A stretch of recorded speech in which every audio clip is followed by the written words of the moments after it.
Bonjour et bienvenue à Vie de foi. Cette semaine, nous avons parlé comment nous pouvons dépasser nos limites. Gloire à Dieu.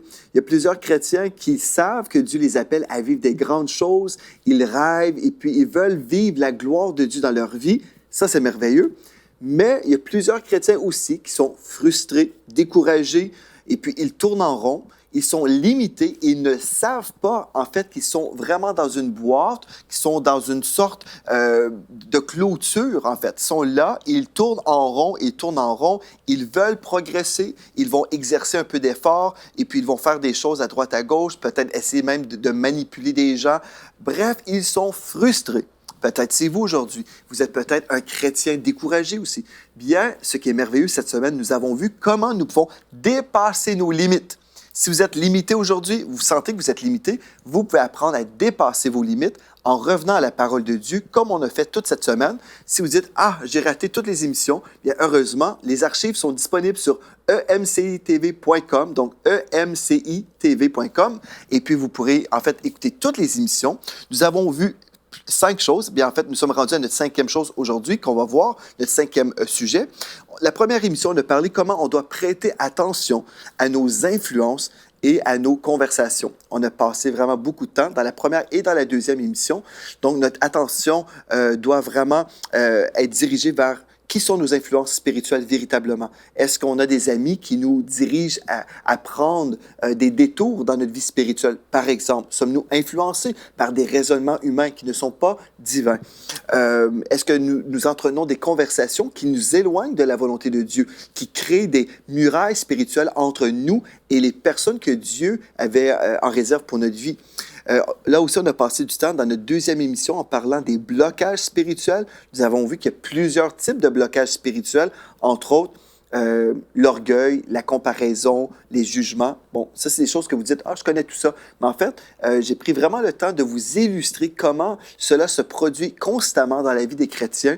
Et si on ne réalise pas que ces blocages sont là, on ne peut pas avancer. Donc, on exerce notre foi, on veut avancer, mais nous sommes toujours bloqués. Il y a une résistance et c'est pour ça qu'il y a plusieurs chrétiens qui sont frustrés.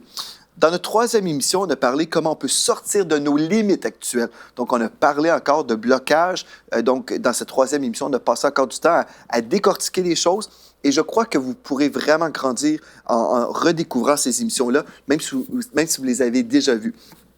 Et dans notre quatrième, donc l'émission d'hier, on a parlé comment on peut reconnaître maintenant les grâces du Seigneur. Si on reconnaît une grâce, on peut la recevoir. Et aujourd'hui, nous sommes arrivés maintenant à recevoir la coupe de la bénédiction. Amen. Et vous dites, mais c'est quoi ça, la coupe de la bénédiction? Bien, c'est une bonne question. Et je vous invite en fait dans la parole de Dieu avec moi dans Matthieu 26, verset 39. Si on veut dépasser nos limites, nous devons accueillir la volonté de Dieu pour notre vie. Donc, cette semaine, on a été éclairés par le Saint-Esprit. Il nous a révélé des choses qu'on avait dans nos vies, qu'on doit peut-être enlever. On doit supprimer ces choses-là de notre vie.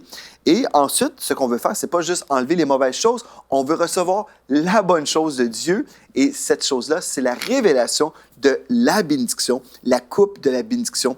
Et si vous venez avec moi dans Matthieu 26, verset 39, vous allez comprendre des choses merveilleuses aujourd'hui. En fait, vous pouvez même prendre aujourd'hui la Sainte Seine si vous souhaitez. Immédiatement après l'émission, prenez un temps avec Dieu et puis recevez par la foi votre bénédiction. Donc, Matthieu 26, 39 nous dit, « Puis, ayant fait quelques pas en avant, il se jeta sur sa face et pria ainsi, « Mon Père, s'il est possible que cette coupe s'éloigne de moi, toutefois, non pas ce que je veux, mais ce que tu veux. » Donc, ici, dans ce texte, le Seigneur Jésus, en fait, il se retrouve dans le jardin de Gethsémani et puis il prie de son cœur à son Père céleste. Et puis, en fait, ici, on retrouve une coupe de difficulté, une coupe de malédiction, en fait. Hein? C'est la coupe de la croix, en fait. Le Seigneur Jésus était pour porter tous les péchés de l'humanité. Il était pour vivre l'horreur sur la croix, souffrir sur la croix pour nous, les enfants de Dieu aujourd'hui. Et si nous comprenons que le Seigneur Jésus a bu cette coupe de malédiction, bien, ce n'est pas pour qu'on demeure dans la malédiction, mais Dieu veut qu'on puisse goûter à la bénédiction de l'Éternel dans nos vies. Et vous savez, pour recevoir la coupe de bénédiction, pour aller à un autre niveau, pour dépasser nos limites, nous devons premièrement recevoir la coupe. Jésus a reçu la coupe, il a bu la coupe pour nous, par amour pour nous. Il s'est sacrifié pour nous, pour qu'on puisse avoir une autre coupe à boire. Si Christ nous a rachetés de la malédiction, selon Galates 3,13, si Christ nous a rachetés de la malédiction, ce n'est pas pour qu'on continue à vivre d'une façon maudite, mais c'est pour qu'on puisse entrer dans la dimension de la bénédiction. Mais c'est quoi ça, la bénédiction? Bien, la bénédiction commence avec la confession de notre foi dans l'œuvre de la croix. Nous croyons que Jésus est mort sur la croix et qu'il est ressuscité d'entre les morts. Nous croyons certainement qu'il a donné sa vie pour nous et puis qu'il est revenu à la vie. Et si nous croyons vraiment, on peut confesser notre foi dans l'œuvre de la croix et là être pardonné de tous nos péchés. En fait, la bénédiction commence dès qu'on donne notre vie au Seigneur Jésus. Dès que nous sommes sauvés, nous devenons des enfants de Dieu bénis. Amen. Donc, nous sommes bénis. Mais là, vous devez comprendre, vous avez une position d'enfant de Dieu béni. OK? C'est comme quelqu'un qui vient de recevoir un héritage. OK? Son grand-père vient de décéder, lui laisse un héritage, par exemple, mais personne ne lui dit. Donc, il ne le sait pas. Et plusieurs chrétiens ont été sauvés, mais personne n'a annoncé le message complètement, entièrement, concernant la bénédiction. On a simplement dit, OK, maintenant, si tu meurs, tu vas aller au ciel. Et c'est tout. Et puis aujourd'hui, si tu vis des épreuves, bien voilà, Dieu va te donner la grâce d'endurer, puis c'est tout, là. Donc, il y a plusieurs chrétiens qui ne comprennent pas qu'ils ont vraiment une coupe de bénédiction où le Seigneur Jésus nous a vraiment rachetés de la malédiction qu'on retrouve dans Deutéronome 28. Donc, si nous savons, maintenant, nous sommes bénis, c'est pour devenir une source de bénédiction pour les autres. C'est pour gagner des âmes à Christ, premièrement. Donc, si je suis béni avec le message du salut, maintenant, je peux annoncer l'Évangile et des âmes peuvent venir à Christ. Amen. Mais cette bénédiction, en fait, ce n'est pas simplement pour le pardon des péchés, mais en fait, c'est d'être béni et d'être racheté de toutes les œuvres du diable. Toute la malédiction, en fait, bien, Dieu nous a totalement rachetés. Il ne nous a pas juste rachetés au niveau de notre esprit. Ce n'est pas suffisant de croire, oui, un jour je vais aller au ciel. Mais en fait, la bénédiction concerne l'homme complètement. Nous sommes entièrement sauvés. Donc, l'homme est sauvé vraiment, son esprit, son âme et son corps, certainement. Donc, Dieu a sauvé toute la créature que nous sommes aujourd'hui. Mais pour recevoir cette bénédiction, je dois y croire, tout simplement. Et le diable, ce qu'il fait, il suscite des gens pour vraiment semer le doute dans le cœur des gens, pour attaquer le message de la bénédiction, qui est en fait un message de vie pour les enfants de Dieu. Le diable ne veut pas que les enfants de Dieu soient bénis, parce que quand on comprend que la bénédiction, c'est vraiment une force spirituelle qui s'installe dans notre vie, c'est une onction qui s'installe sur notre vie, où nous sommes bénis dans le bien-aimé. Amen, c'est notre position en Christ, donc je le sais que je suis béni. Mais ensuite, Dieu me donne une autorité spirituelle. Il me couronne de sa faveur, de sa grâce. Partout où je vais, le royaume de Dieu m'accompagne parce que je suis dans le royaume de Dieu. L'onction de Dieu est sur ma vie. Amen. Donc, toutes ces choses-là sont pour vous, les enfants de Dieu, et nous avons beaucoup d'autorité dans le monde de l'esprit. Et le diable ne veut pas que nous soyons bénis. Il ne veut pas qu'on découvre qui nous sommes devenus en Christ. Il veut garder les enfants de Dieu dans l'ignorance. S'ils ne savent pas qui ils sont devenus, bien, c'est comme cette personne qui vient de recevoir un héritage, mais il ne peut pas aller prendre son héritage parce qu'il ne croit pas qu'il a cet héritage de son grand-père. Si vous ne croyez pas dans l'héritage, vous ne pouvez pas recevoir la coupe de la bénédiction. Donc, ce que Dieu veut aujourd'hui, c'est que vous croyez, tout simplement, que vous puissiez croire. Et je crois, un des messages les plus attaqués dans le corps de Christ en ce moment, depuis des années, surtout dans le monde francophone, en fait, c'est de l'opposition spirituelle concernant le message de la bénédiction. On n'a pas vraiment saisi, dans le monde francophone, le message de la bénédiction. Des fois, les gens l'ont présenté. Ils ont présenté ce message comme étant l'avarice. Et puis, ils ont prêché pour solliciter peut-être de l'argent, pour aller manipuler des gens. Les gens ont vraiment n'ont pas bien représenté le cœur de Dieu concernant la bénédiction. Mais si on pense, par exemple, à Deutéronome 28 ou même dans Deutéronome 30, la parole de Dieu nous dit, en fait, qu'on doit choisir entre la vie ou la mort, la malédiction ou la bénédiction. Et Dieu nous dit, choisis la vie afin que tu vives, toi et ta postérité. Donc, Dieu nous parle de la bénédiction. Dieu nous parle de la vie. En fait, quand Dieu a créé Adam et Ève, il a créé Adam et Ève dans le jardin d'Éden. C'est un jardin qui était rempli de bénédictions.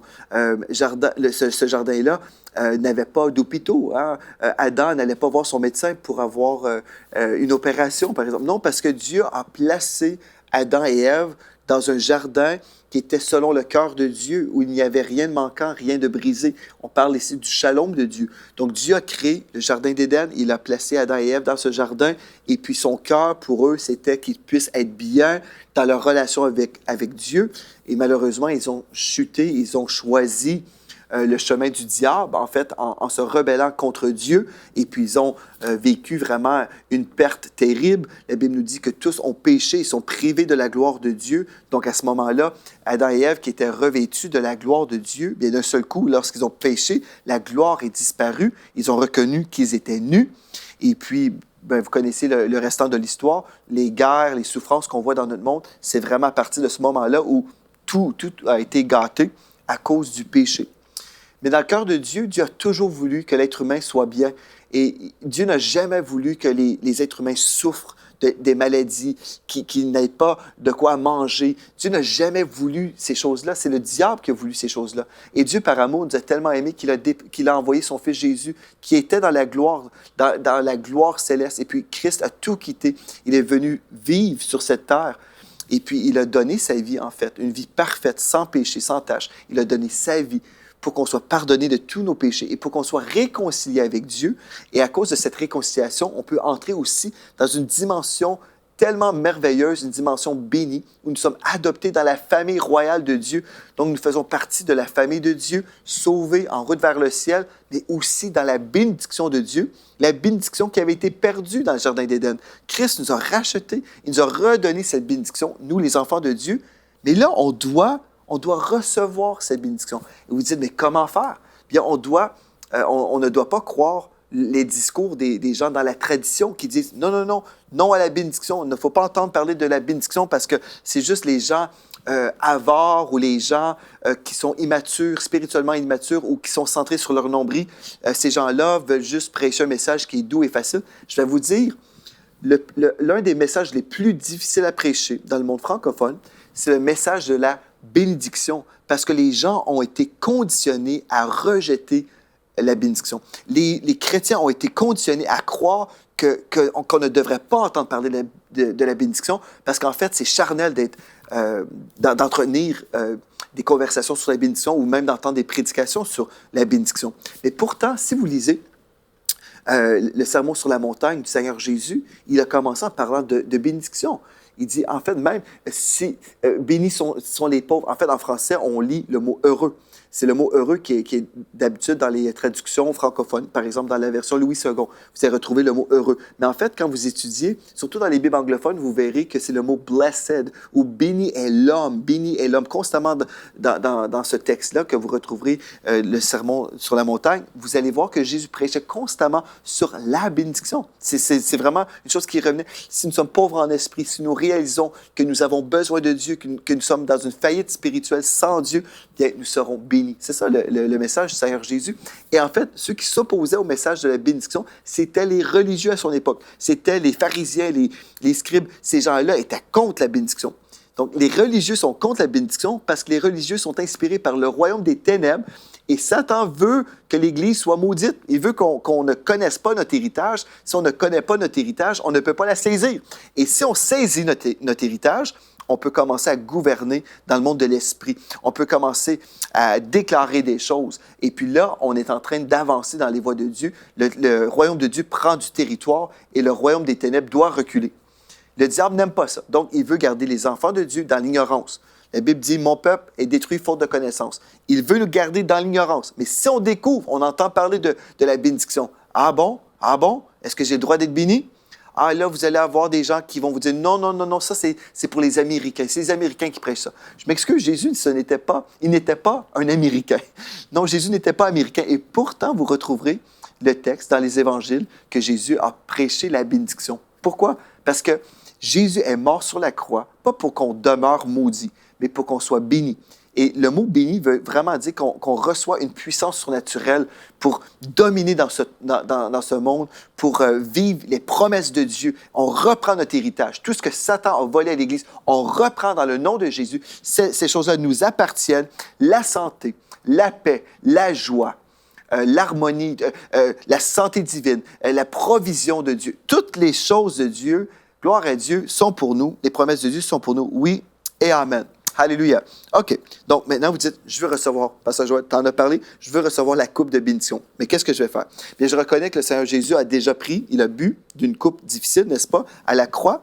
Maintenant, dans 1 Corinthiens 10, verset 16, 1 Corinthiens chapitre 10 et au verset 16, il est écrit, « La coupe de bénédiction que nous bénissons, n'est-elle pas la communion au sang de Christ? Le pain que nous rompons, n'est-il pas la communion au corps de Christ? » OK. Donc, la coupe de bénédiction est mentionnée quand nous parlons de notre nouvelle alliance, quand nous parlons de la Sainte Seine ou le repas du Seigneur, la coupe de bénédiction. Bien, si on étudie la malédiction dans Deutéronome 28, la malédiction nous dit que nous serons toujours manquants. Mais pourtant, dans Proverbe, Psaume 23, il est écrit « L'Éternel est mon berger, je ne manquerai de rien. » Quand l'Éternel est mon berger, je ne suis pas maudit, mais je suis béni. Puisque je suis béni, bien l'Éternel est mon berger, je ne manquerai de rien. N'est-ce pas merveilleux de savoir ça? Donc, la coupe de bénédiction, non seulement me donne, en fait, le pardon de tous mes péchés, par le sang de Christ. Le sang a été versé sur la croix pour que je sois pardonné de tous mes péchés. Donc, OK, j'ai été pardonné, j'ai été purifié, gloire à Dieu, je suis en route vers le ciel, mais je vis encore sur terre, là.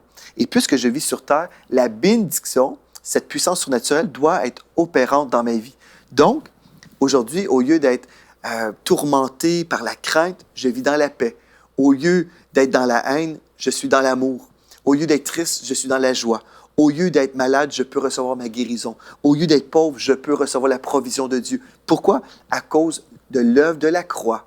L'œuvre de la croix. Jésus est mort sur la croix pour que je puisse être béni. Ce n'est pas égoïste d'être béni, c'est de comprendre que j'ai besoin d'être béni pour que Dieu puisse faire tout ce qu'il veut faire à travers de ma vie. Amen. Donc, la coupe de bénédiction que nous bénissons, n'est-elle pas la communion au sang de Christ? La communion, le pain que nous rompons, n'est-il pas la communion au corps de Christ? Ah oui, amen. Donc, c'est une coupe de bénédiction que je dois recevoir par la foi. Et ensuite, comment l'activer dans ma vie? Comment vraiment activer ma foi? Bien, je veux entendre des messages de foi sur la bénédiction, parce que la foi vient de ce qu'on entend, et ce qu'on entend vient de la parole de Dieu. Donc, je veux croire, parce qu'il y a tellement de voix qui s'opposent à la bénédiction. Mais moi, si je veux être béni, je veux entendre des messages sur la bénédiction. Donc, je vais l'entendre, là, je vais croire, et là, si je crois, je vais déposer la parole de Dieu dans mon cœur, je vais méditer jour et nuit sur la parole de Dieu, je vais la déposer en moi, et ce qui va se produire, la Bible me dit que la bouche parle de l'abondance du cœur. Donc, je vais déclarer ce que je crois, et là, je vais commencer à vivre ce que je crois. N'est-ce pas merveilleux? Donc, je vais sortir de ma vie actuelle. Je vais dépasser mes limites actuelles. J'ai mis de l'ordre dans ma vie. J'ai fait du ménage à plein de niveaux. Je me suis repenti, gloire à Dieu. Amen. Et là, aujourd'hui, j'avance et je dépasse mes limites. Si je suis pasteur et puis j'ai besoin d'avoir une plus grande église, le diable va dire, « Ah non, non, non, c'est impossible pour toi, c'est impossible pour vous. Regarde ton compte bancaire, c'est impossible, c'est impossible. » Mais si je suis un enfant de Dieu, je peux dire, « Ah, un instant, j'ai été racheté de la malédiction. La malédiction me parle de manque, mais avec Dieu, la Bible me dit que Dieu pourvoit tous mes besoins selon sa richesse avec gloire en Jésus-Christ. Donc, si nous avons un besoin d'un plus grand bâtiment, on va présenter nos requêtes au Seigneur dans la prière. On va prier et on va recevoir de Dieu la provision. Si, par exemple, j'ai besoin de guérison, je vais prier et je vais exercer ma foi dans l'œuvre de la croix qu'il y a depuis 2000 ans. Le Seigneur Jésus a tout accompli pour moi. Je ne vais pas essayer de manipuler Dieu ou de crier ou de pleurer, lui dire pourquoi je mérite d'être guéri. On ne mérite rien de la part de Dieu. Tout ce qu'on reçoit, c'est une grâce de Dieu. Mais je vais recevoir par la foi la guérison. Bref, peu importe ce qu'on a besoin, le Seigneur Jésus a tout accompli à la croix. Et ce que je vais faire, je vais maintenant déclarer mon héritage. Et ce que j'ai eu à cœur de faire aujourd'hui, en fait, c'était de vous lire un passage des Écritures pour vous illustrer comment vous allez faire aujourd'hui. Comment vous allez faire pour déclarer la parole de Dieu, pour activer votre héritage en Christ. Vous pouvez juste prendre un psaume, par exemple. Puis juste prendre un passage des Écritures et commencer à méditer sur ce passage-là et déclarer. Vous déclarez, et là, c'est merveilleux parce que les anges entendent ces paroles et puis ils vont travailler. Je vais vous montrer un texte que j'aime beaucoup. Je vais commencer premièrement dans le psaume 32 et après, je vais lire avec vous le psaume 33. Ou 34, pardon. Donc, psaume 32, premièrement, au verset 10. La Bible nous dit « Beaucoup de douleurs sont la part du méchant, mais celui qui se confie en l'Éternel est environné de sa grâce. » Écoutez, celui qui se confie en l'Éternel est environné de sa grâce. Donc, vous pouvez dire, « Oh Seigneur, hier j'ai écouté une émission sur la grâce de Dieu. » Oui, je veux reconnaître les grâces de Dieu. Mais aujourd'hui, je veux les activer. Je veux vivre la grâce. Et la grâce nous parle de faveur surnaturelle. Amen. Donc, la faveur de Dieu. Donc, je suis environné de la grâce de Dieu. D'autres passages nous parlent de la bonté de Dieu. Je suis couronné de la bonté de Dieu. N'est-ce pas merveilleux?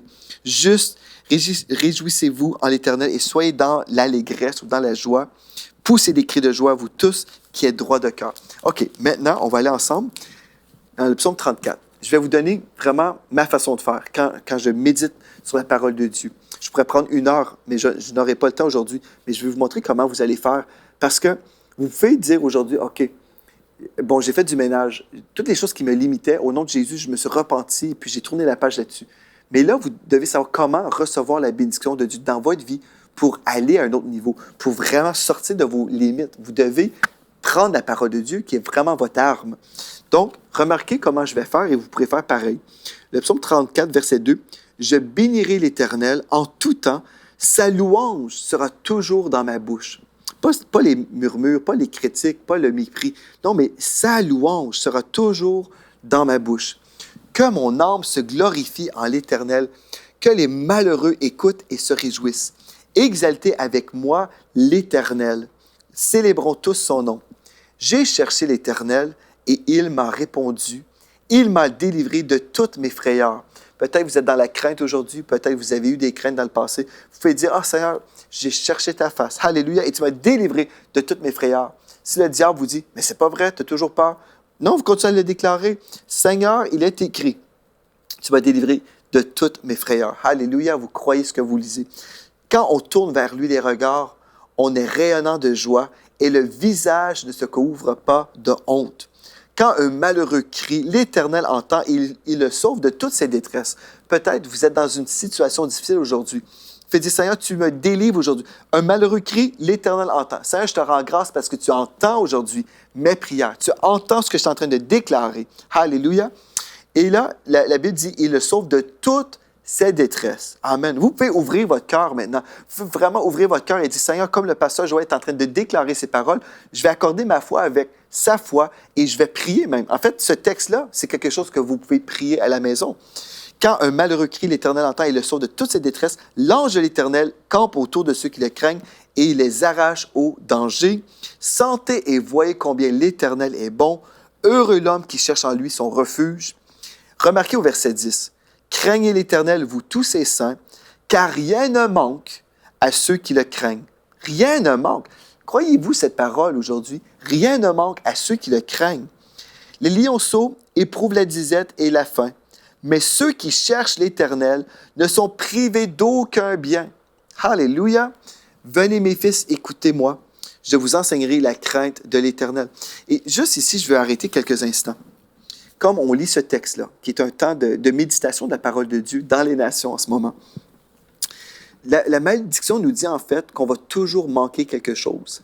Et ce texte, ici au verset 10, nous dit « Car rien ne manque à ceux qui le craignent. » Si pendant longtemps vous étiez limité dans vos finances, vous étiez limité dans les choses, vous aviez plein de besoins, mais vous étiez toujours limité, au lieu de dire tout ce qui vous manque aujourd'hui, au lieu de dire « Ah, bien, je n'ai pas d'argent pour m'acheter de la nourriture aujourd'hui, je n'ai pas ceci, je n'ai pas cela. » Là, ce que vous devriez faire, c'est dire « Seigneur, il est écrit. Rien ne manque à ceux qui le craignent. Oh Seigneur, je te crains, je crains ton nom, j'ai cette révérence dans mon cœur pour toi. » Et la Bible dit que rien ne me manque, donc c'est ma réalité et je crois ça au nom de Jésus. Commencez à louer le Seigneur comme ça. Et là, au verset 12, « Venez mes fils, écoutez-moi, je vous enseignerai la crainte de l'Éternel. Quel est l'homme qui aime la vie? » C'est une bonne question. Quel est l'homme qui aime la vie? Qui désire la prolonger pour jouir du bonheur? Préserve ta langue du mal. C'est ça que la Bible nous dit. Préserve ta langue du mal. Ah, Des gens vont dire, ah, c'est juste des paroles. Préserve ta langue du mal et tes lèvres des paroles trompeuses. Non, ce que vous dites de votre bouche, ce ne sont pas juste des paroles. La Bible nous rappelle encore ici, au verset 15, « Éloigne-toi du mal et fais le bien, recherche et poursuis la paix. » Les yeux de l'Éternel sont sur les justes, remarquez, et ses oreilles sont attentives à leurs cris. Oh, merci Seigneur Dieu, parce que aujourd'hui je peux être attentif à tes cris, parce que je sais que tu es attentif à mes cris, parce que mes yeux, en fait, se tournent vers toi. L'Éternel tourne sa face contre les méchants pour retrancher de la terre leurs souvenirs. Quand les justes crient, remarquez bien, quand les justes crient, l'Éternel entend et il les délivre de toute leur détresse. L'Éternel est près de ceux qui ont le cœur brisé et il sauve ceux qui ont l'esprit dans l'abattement. Le texte au verset 20 nous dit, « Le malheur, ou on pourrait traduire, la souffrance atteint souvent le juste, mais l'Éternel en délivre toujours. Il garde tous ses os, aucun d'eux n'est brisé. Le malheur tue le méchant et les ennemis du juste sont châtiés. L'Éternel délivre l'âme de ses serviteurs et tous ceux qui l'ont pour refuge échappent au châtiment. » Ça, c'est un passage des Écritures que vous devez prendre, méditer sur ce passage-là. Il y a tellement de belles paroles de bénédiction partout dans la parole de Dieu. Oh, c'est merveilleux. Alléluia. Gloire à Dieu. Moi, je tourne la parole et je retrouve des promesses partout, partout. Donc, vous avez le choix aujourd'hui. Vous avez vraiment le choix. Comme la parole de Dieu nous dit, on peut choisir entre la vie, la mort, la bénédiction ou la malédiction. Dieu vous dit, choisissez la vie. Sortez de vos limitations humaines. Sortez de tout ce qui vous a retenu pendant longtemps. Si vous étiez un chrétien frustré, aujourd'hui, c'est le temps, c'est la journée de tourner la page. Vous dites, je tourne la page sur ça. Dans le nom de Jésus, je vais entretenir des conversations bénies. Je vais retenir ma langue. Je vais écouter la voix du Saint-Esprit qui me dit, non, dis rien. Ne maudissez pas, mais bénissez plutôt. Vraiment, devenez de plus en plus sensible au Saint-Esprit. Soyez dirigés par lui. Reconnaissez toutes les personnes que Dieu a placées sur votre chemin. Réalisez que ces gens-là sont des bénédictions dans ma vie et moi, je suis une bénédiction pour eux aussi. Ne construisez jamais des murailles entre vous et les gens, mais au contraire, bâtissez des murailles d'amour lorsque vous êtes en train de bénir ces mêmes personnes. Et peut-être éloignez-vous des gens qui vous éloignent de la volonté de Dieu. La Bible est claire là-dessus. Éloignez-vous de ces gens-là, mais rapprochez-vous du cœur de Dieu de plus en plus et vous verrez que vous allez vraiment vous retrouver dans une nouvelle vie, vraiment une nouvelle expérience chrétienne. Vous allez dire, finalement, les promesses de Dieu fonctionnent pour moi parce que j'ai quitté le chemin du détour et peut-être qu'il allait dans une mauvaise direction. Aujourd'hui, je marche et je poursuis mon Dieu qui est devant moi. L'Éternel est mon berger. Il me dirige dans de verts pâturages. Je le suis. Et puis, gloire à Dieu, je suis béni. Amen. Merci d'avoir été là. Merci d'avoir passé la semaine avec moi. D'ici à la semaine prochaine, soyez richement bénis.